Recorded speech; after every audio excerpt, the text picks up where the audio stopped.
Good day, everyone.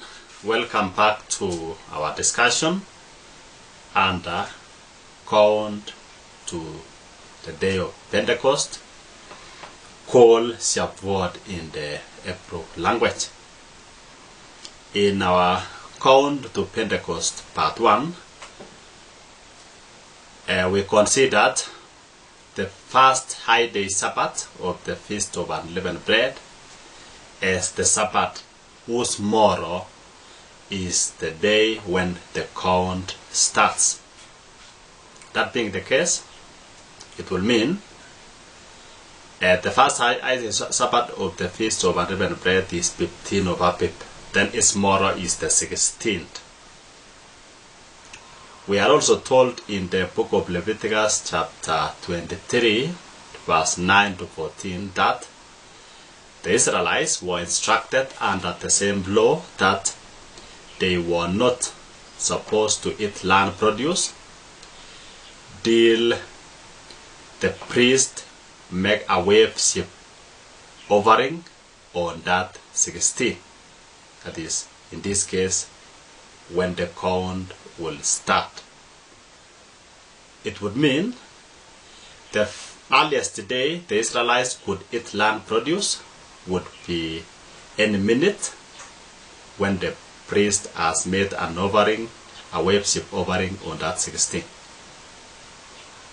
But we came across the book of Joshua chapter 5 verse 10 to 11 where we find that when the Israelites were encamped in Gilgal in Jericho, they had the land produce on 15th.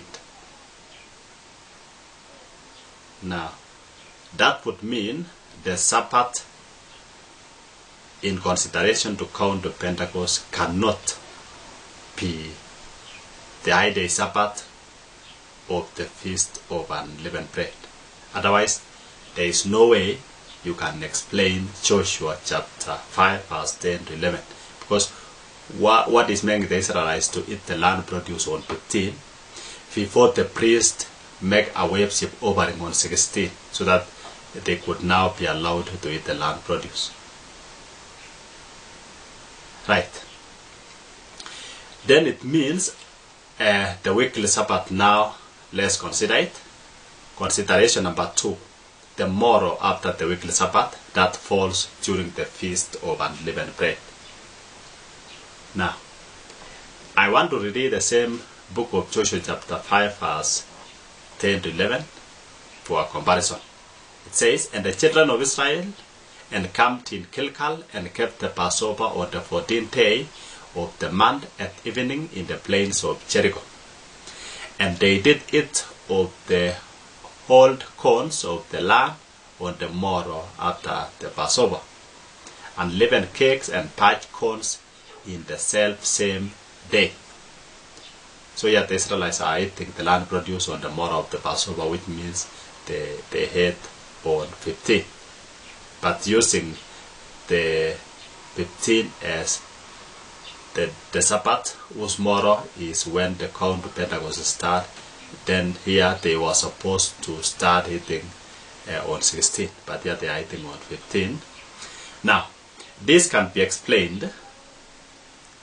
Now, that here, the Passover day, which is 14 of Abib, fell on the weekly Sabbath. Now, its morrow, which is now 15, which is at the same time a high day Sabbath, which is the first day of Feast of Unleavened Bread and the first day of the week, the priest waved the sheep offering on this morrow, and the Israelites were then free to eat of the land. The morrow of this high day Sabbath, which is 16 Abib, was what we normally call Monday. If the priest was to wave the sheep on this Monday, Israelites could not have eaten the land produce the previous day. So that actually means the Sabbath in consideration cannot be the high day Sabbath of the Feast of Unleavened Bread. It cannot be the 15th. But it is the weekly Sabbath, whose tomorrow is the first day of the week, whereby the priest waved the sheep, and then the Israelites started eating the land produce on that 15th, in this case of Joshua chapter 5, verse 10 to 11. Now let's come to consideration number 3, which will even make it clear. What is the meaning of the sheaf of first fruits? Written in the book of Leviticus chapter 23, verse 9 to 14. Another indicator of the Sabbath and the moral in which count to Pentecost start is the meaning of sheaf of first fruits in discussion. Reading in the book of Leviticus chapter 23, verse 10, it says, "Speak unto the children of Israel, and say unto them, When ye be come unto the land which I give unto you, and shall reap the harvest thereof, then ye shall bring a sheaf of first fruits of your harvest unto the priest." Making a comparison of that, first Leviticus 23, verse 10 to 1 Corinthians chapter 15, verse 20, it says, "But now is Messiah risen from the dead, and become the first fruits of them that slept. For since man came dead, by man came also the resurrection of the dead. For as in Adam all die, even so in Messiah shall all be made alive. But every man in his own order, Messiah the first fruits, afterwards they that are Messiahs at his coming."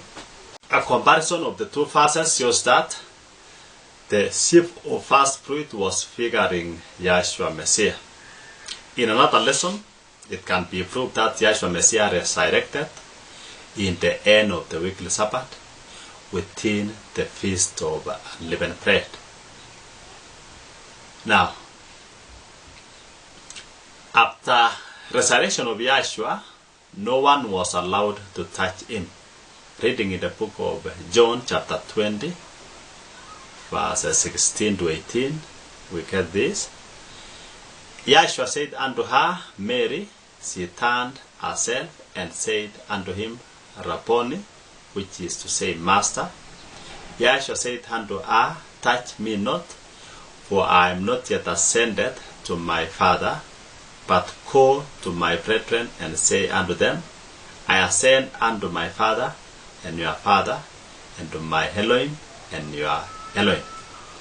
Mary came and told the disciple that she had seen the Master, and that he had spoken this thing unto her. This was the morning of the first day of the week. Reading John chapter 20, verse 1. Here he was first to ascend to his Father, Yahweh. The reason for this, a statute in reference to worship of first fruits, was to get fulfilled. So that time when the priest was supposed to wave the sheaf is also that time when Yahshua ascended to be accepted. And this was on the first day of the week. That is the morrow after the weekly Sabbath. Now, so here in the morning of that first day of the week, no one was supposed to hold him because he had not ascended to be accepted. But reading in the book of Matthew chapter 28, verse 8, you come across this. It says, "And they departed quickly from the sepulchre with fear and great joy, and did run to bring his disciples word. And as they went to tell his disciples, behold, Yahshua met them, saying, All hail. And they came and held him by the feet and worshipped him. Then said Yahshua unto them, Be not afraid, go tell my brethren that they go to Galilee, and they shall see me there. Here, Yeshua could be held. This shows that by this time he had ascended to be accepted by Father Yahweh. All in all, fulfillment of the worship offering of the first fruit was somewhere in the morning of the first day of the week, i.e. the morrow after the weekly Sabbath. Going back to the book of Leviticus chapter 23, verse 15 to 16, we will get another proof. It says, "And ye shall count unto you from the morrow after the Sabbath, from the day that ye brought the sheaf of the wave offering, 7 Sabbaths shall be complete. Even unto the morrow after the 7th Sabbath, ye shall number 50 days, and ye shall offer a new meal offering unto Yahweh." Now, this tells us that Pentecost comes on the morrow after the 7th Sabbath. That day is the first day of the week. If someone makes counting to Pentecost from the morrow after the high day Sabbath of the Feast of Unleavened Bread, where will he or she get the 7 Sabbaths? You can never get the 7 Sabbaths unless you consider the weekly Sabbaths. The day just before Pentecost is a Sabbath as well, i.e. is a day of rest. So Pentecost, the day before Pentecost, is also a day of rest. Some friends say in Hebrew, Sabbath can also mean week. Hence, counting 7 Sabbaths is the same as counting 7 weeks. Now, I learned that Sabbaths is or are days of rest. If one call a week Sabbath, yet does not rest in the week or throughout the week to make it Sabbath, then that is very, very, very strange, and it makes the meaning of the word Sabbath to be irrelevant.